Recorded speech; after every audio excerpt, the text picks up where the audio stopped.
Hello friends, आज हम कक्षा 9 में हमारा जो 7वां पद्य है सूरदास के पद, उनकी शुरुआत करने जा रहे हैं।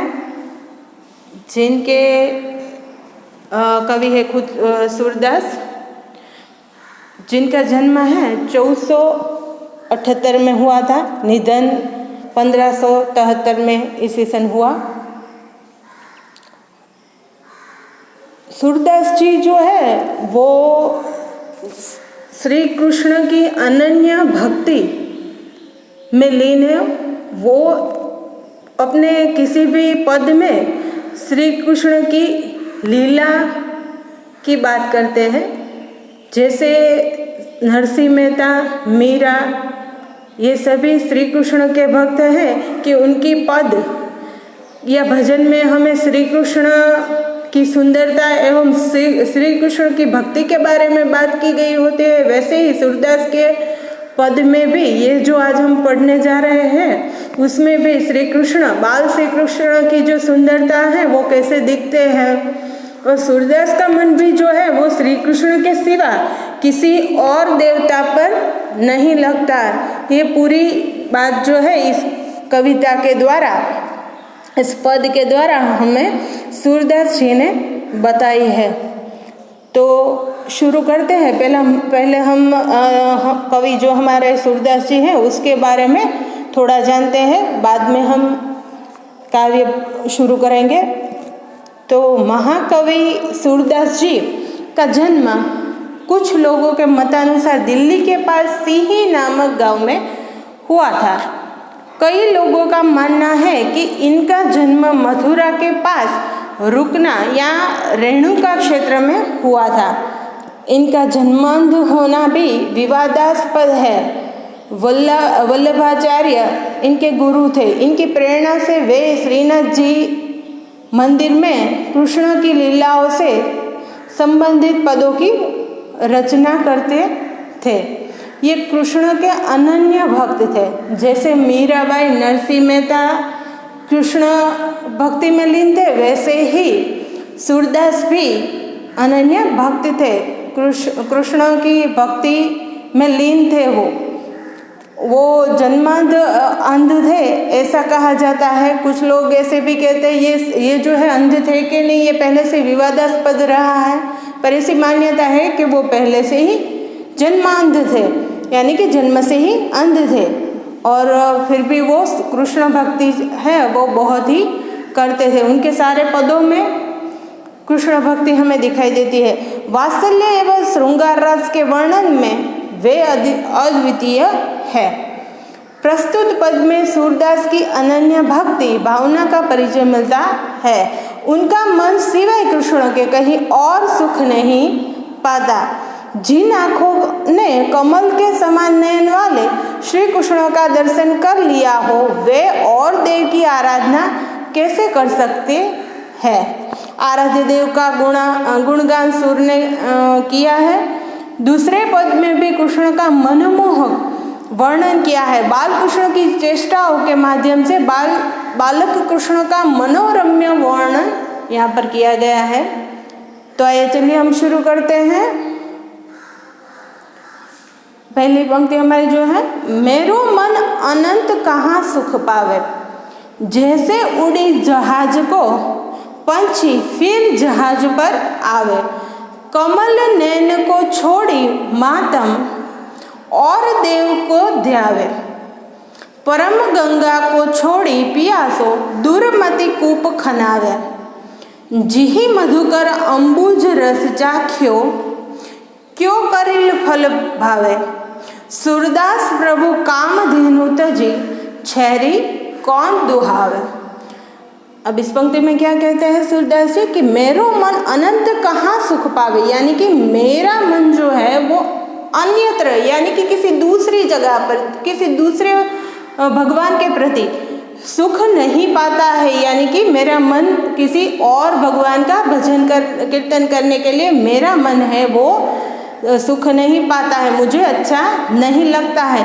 जैसे कैसी अभी वो है, उदाहरण देते हैं कि कैसे, किस तरह से उनको नहीं अच्छा लगता। तो कि जैसे जहाज को पंछी उड़ी फिर जहाज पर आवे, यानी कि जो समुद्र में जहाज चलता है ना, उस पर अगर बैठा हुआ पक्षी जो है वो अगर उड़ता भी है तो फिर आके जहाज के ऊपर ही बैठता है, क्योंकि चारों ओर पानी ही पानी होता है, इसलिए फिर जहाज में से उड़ा हुआ पक्षी फिर जहाज पे ही आकर बैठता है। उसी तरह मेरा मन जो है वो श्री कृष्ण के प्रति इतना समर्पित है कि किसी और भगवान, कोई किसी और ईश्वर का ध्यान नहीं कर पा रहा है। मेरा मन अगर मैं दूसरी भी जगह पर लगाऊं तो फिर से मुझे श्री कृष्ण ही याद आते हैं और श्री कृष्ण के पास ही मेरा मन लौट आता है।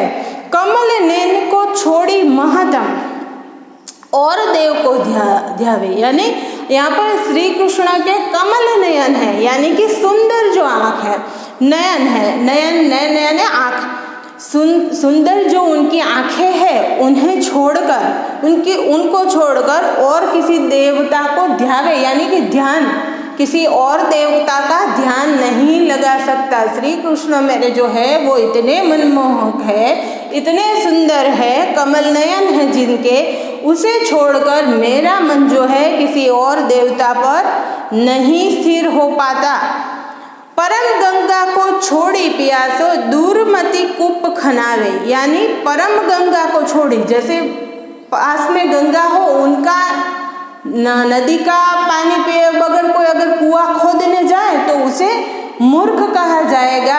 ऐसा कहते हैं सूरदास कि मेरे पास मेरे श्री कृष्ण गंगा के समान है तो मैं उसे छोड़ के कुएं के पास नहीं जा सकता, अगर मैं जाता हूँ तो वो मेरी मूर्खता ही होगी।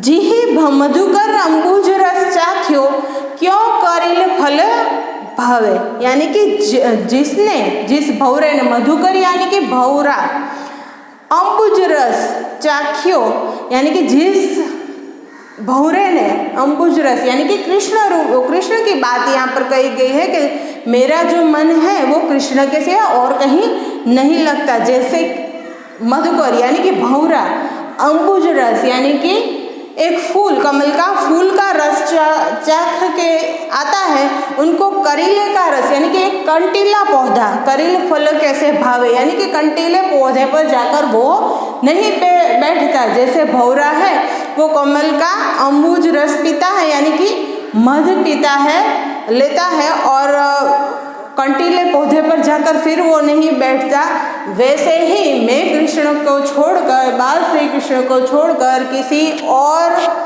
भगवान की भक्ति नहीं कर पा रहा हूँ। मेरा मन मुड़ मुड़ के श्री कृष्ण के पास ही आता है।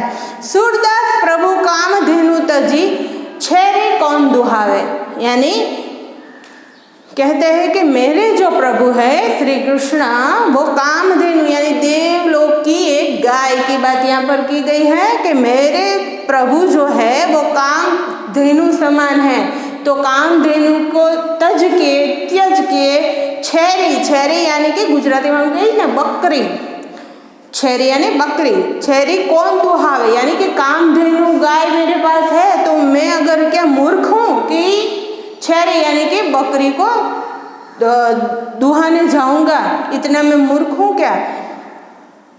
ऐसी बात कवि जो है वो पहली पंक्ति में कहते हैं। हम फिर से देखते हैं पहली पंक्ति, मेरा मन अनंत कहाँ सुख पावे, यानी कि मेरो मन है अन्यत्र किसी और जगह पर सुख नहीं पाता। जैसे उड़ी जहाज को पंछी फिर जहाज पर आवे, कैसे कि कोई जहाज पर बैठा हुआ पंछी उड़ के फिर जहाज पर ही आकर बैठता है, वैसे ही मेरा जो मन है वो श्री कृष्ण की भक्ति में इतना लीन है कि वो किसी और ईश्वर का ध्यान नहीं कर पा रहा है। कमल नयन को छोड़ी महात्म और देव को ध्याए, यानी कि कमल नयन मेरे श्री कृष्ण के नयन कैसे है तो कि कमल समान नयन है, उसे छोड़कर किसी और देवता का ध्यान नहीं कर सकता। परम गंगा को छोड़ी प्यासो दुर्मति कूप खनावे, यानी कि परम गंगा जी की जो हमारी नदी है वो इतनी पवित्र है, वैसे श्री कृष्ण की बात सूरदास जी कहते हैं कि जैसे गंगा की पवित्र नदी का पानी को छोड़कर कोई कुएं का पानी नहीं पिएगा, वैसे ही मैं अपने श्री कृष्ण को छोड़कर कहीं और नहीं जा सकता। जिहि मधुकर अंबुज रस चाख्यो, क्यों करिन फल भावे। यानी जिसने, जिहि यानी जिसने अंबुज रस चाख्यो यानी कि कमल का फूल का जिस भौरे ने रस चाख्यो, मधुकर यानी भौरा, भौरे ने कमल रस जिसने चाख्यो, वो कंटीले पौधे को का फल उसे पसंद नहीं होता, उस पर जाकर बैठना उसे अच्छा नहीं लगता। करील फल यानी एक कंटीला पौधा। सूरदास प्रभु कामधेनु तजी छेरी कौन दुहावे। यानी कि वो कहते हैं कि अगर मेरे प्रभु कामधेनु समान मेरे पास है तो छेरी यानी कि बकरी को कौन दुहाने जाएगा। मैं क्या मूर्ख हूँ कि मेरे कामधेनु समान गाय जैसे श्री कृष्ण को छोड़कर मैं किसी बकरी को दुहाने जाऊँ तो मैं मूर्ख ही कहलाऊंगा। अब दूसरी पंक्ति देखते हैं। शोभित कर नवनीत लिए, घटु रेणु चलन रेणु तन मंडित, मुख दधि लेप किए, चारु कपोल लोल लोचन, गोरोचन तिलक दिए, लट लटकनी मनुमत, मधुपगन मादक मधु ही पिए, कठुला कंठ वज्र के हरि नख, राजत रुचिर हुए, धन्य सुर को पल दही सुख, का सत कल्प जिए। अब दूसरी पंक्ति में क्या कहते हैं सूरदास जी, यहाँ पर बाल श्री कृष्ण की जो सुंदरता है उसके बारे में बात की गई है कि मेरे बाल श्री कृष्ण हैं वो कैसे लगते हैं। तो शोभित कर नवनीत लिए यानी कि हाथ में मक्खन जो है वो उसे बाल श्री कृष्ण है वो बहुत ही खूबसूरत लगते हैं। हम अक्सर देखते हैं ना बाल श्री कृष्ण के, अगर आप कहीं तस्वीर देखो तो उसके हाथ में मक्खन होता है और 4 पैरों से वो चले हुए हमें पिक्चर में दिखते हैं। उसी तरह यहाँ पर बात की गई है कि शोभित कर नवनीत लिए, कर यानी कि हाथ, नवनीत यानी मक्खन, शोभित यानी कि उनके हाथ में मक्खन जो है वो बहुत ही अच्छा लग रहा है। घटुरन चलन रेणु तन मंडित यानी कि घुटना ना बढ़ श्री कृष्ण जो है वो घुटने से चल रहे हैं, घुटने के बल से चल रहे हैं और उनके शरीर पर धूल लगी हुई है। वो बच्चा जो छोटा होता है वो 4 पैरों से चलता है ना, तो उसके शरीर में कैसे धूल मिट्टी लग जाती है, वैसे ही श्री कृष्ण जो है वो बहुत ही खूबसूरत लगते हैं। धूल उसके शरीर पर, उनके बदन पर लगी हुई है। तन मंडित यानी अच्छा लगना, उनके शरीर पर जो धूल मिट्टी लगी हुई है वो भी बहुत अच्छी लगती है। मुख दधि लेप किए यानी कि हाथ में मक्खन है और 4 पैरों से चल रहे हैं, इसलिए उसके शरीर पर धूल मिट्टी लगी हुई है और मुख पर जो है मक्खन खा रहे हैं ना, तो उसका मुंह पर उसका लेप लग गया है, यानी कि मुंह पर भी जो मक्खन है वो चिपका हुआ है। चारु कपोल लोल लोचन, गोरोचन तिलक दिए यानी मेरे श्री कृष्ण हैं बाल श्री कृष्ण, उनके चारों कपोल यानी चारों माने सुंदर, कपोल यानी गाल, लोल लोचन यानी आँख, लोचन यानी आँख, उनके सुंदर गाल है और आँखें जो है वो खूब ही सुंदर है। गोरोचन तिलक दिए यानी कि कपाल पर गोरोचन का तिलक लगा हुआ है और श्री कृष्ण जो है वो बहुत ही मनमोहक लग रहे हैं। लट लटकीन मनुमत, मधुपगन मादक मधु ही पिए, उनके जो बाल है वो एकदम करली है और उनके चेहरे पर उनकी लटें जो है वो उड़ रही है जैसे कोई मादक भौरा, जैसे भौरा है वो है मधु यानी कि मध को पीकर मदमस्त हो रहा है, ऐसे सुंदर जो है मेरे श्री कृष्ण लग रहे हैं। यानी कि लट जो है वो उसके चेहरों पर उड़ रही है, करली जो उनके बाल है ना उनकी लटें उनके मुंह पर आ रही है। तो ये जो कृष्ण है वो बहुत ही सुंदर लग रहे हैं। तो कैसे लग रहे हैं कि जो भौरा है वो मधुर रस पी के जैसे मदमस्त हो जाता है ना, वैसे खूबसूरत जो है श्री कृष्ण लगते हैं। कठुला कंठ, अब श्री कृष्ण ने क्या पहना हुआ है, कठुला कंठ, वज्र के हरि नख, रोजित रुचिर हुए यानी कि बहुत ही रुचिकर लगते हैं। क्या रुचिकर लगता है? तो कि चांदी की चौकी, सिंह के नाखून पहने हुए हैं, ये श्री कृष्ण ने पहना हुआ है, जो उनके शरीर पर बहुत ही खूबसूरत लगते हैं। कठुला कंठ वज्र के हरि नख राजत रुचिर हुए। रुचि यानी अच्छा लगना, सुशोभित सुंदर लगना, यानी कि चांदी की चौकी, सिंह के नाखून जो उन्होंने पहने हैं, गले में कमर पट्टा, कमरबंद पहना हुआ है, ये बहुत ही खूबसूरत लगता है। धन्य सूर एको पल इहि सुख का सतकल्प जिए, यानी कि मेरे श्री कृष्ण के ऐसे दर्शन करके मैं धन्य हो गया, मैं खूब धन्य हो गया। बाल श्री कृष्ण के ऐसे सुंदर दर्शन करके मैं धन्य हो गया। फिर से हम दूसरी पंक्ति लेते हैं। शोभित कर नव नीत लिए, यानी कि हाथ में मक्खन जो है श्री कृष्ण के हाथ में, वो बहुत ही अच्छा लगता है। उसमें श्री कृष्ण जो है, बाल श्री कृष्ण, वो बहुत ही खूबसूरत लगते हैं। कटोरन चलन रेणुतन मंडित मुख दधि लेप किए, यानी श्री कृष्ण जो है वो अपने घुटनों के बल चल रहे हैं, उनके शरीर पर मिट्टी लगी हुई है और मुख पर जो है मक्खन का लेप भी लगाया हुआ है। जैसे छोटे बच्चे को हम हाथ में कोई मक्खन या चीज़ दे तो वो मुंह पर भी लगाएगा, सभी जगहों पर लगा के वो बाद में खाएगा। ऐसे बाल श्री कृष्ण जो है वो बहुत ही खूबसूरत लगते हैं। जैसे छोटा बच्चा हमें धूल मिट्टी से सना हुआ हो तो भी प्यारा लगता है, उसी तरह बाल श्री कृष्ण हैं वो इस रूप में बहुत ही मनमोहक लगते हैं। चारु कपोल लोल लोचन गोरोचन तिलक दिए, यानी कि उनके गाल जो है वो बहुत ही सुंदर है और आंखें उनकी है वो चंचल है। गोरोचन तिलक, उनके कपाल पर गोरोचन जो तिलक है वो लगा हुआ है और इनसे भी श्री कृष्ण की, बाल श्री कृष्ण की सुंदरता में बढ़ोतरी होती है। लट लटकनी मनुमत मधुपगन मादक मधु ही पिए, जैसे उनकी जो लट है, उनके करली बाल थे ना श्री कृष्ण के, तो उनकी जो लट है उनके चेहरे पर आ रही है, जैसे कोई भौरा मदमस्त होके मधु पीकर, यानी कि मद को चखकर भौरा जैसे मदमस्त हो जाता है ना, इतने मनमोहक सुंदर श्री कृष्ण लग रहे हैं। कठुला कंठ ब्रज के हरि नख राजत रुचिर हुए, यानी कि उनके शरीर पर चांदी की चौकी, सिंह के नाखून वाला जो गले में पहनते हैं वो, और झरपट यानी कि वो कमर पर जो बंद होता है कमर पट्टा, ऐसा उन्होंने पहना हुआ है और वो बहुत ही सुंदर दिखते हैं ऐसे रूप में। धन्य सूर एको पल इहि सुख का सतकल्प जिए, यानी कि मैं श्री कृष्ण के ऐसा रूप को देखकर खूब धन्य हो गया है। ऐसे सुंदर रूप को देखकर श्री कृष्ण के मैं धन्य धन्य हो गया। यहाँ पर शब्दार्थ हम देख लेते हैं।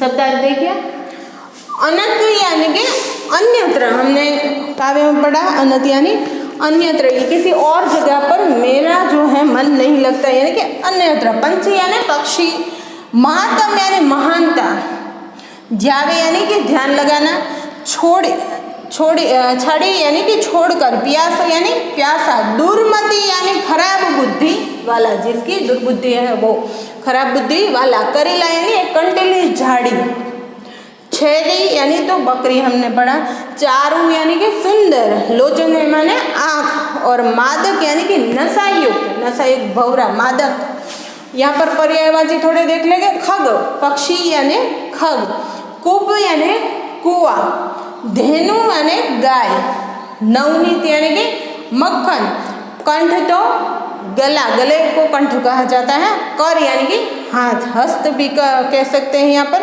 चारु माने सुंदर, अंबुज यानी जलज, मधुकर यानी भ्रमर, छेरी यानी बकरी, लोचन यानी कि नयन, नख तो नाखून, और रेणु तो धूल, और कपोल यानी कि गाल, लोल यानी चंचल नयन वाले श्री कृष्ण की यहाँ पे जो कविता है वो बहुत ही सुंदर सूरदास जी ने हमें ये पद दिए हैं और यहाँ पे जो हमारा कार्य है यहाँ पे पूरा होता है। और आप स्वाध्याय जो है प्रश्न जवाब लिख के मुझे सेंड करेंगे। और यहाँ पे हम ये लेक्चर जो हमारा है ये पूरा करते हैं और नेक्स्ट लेक्चर में फिर से मिलेंगे एक नए चैप्टर के साथ। तब तक के लिए बाय।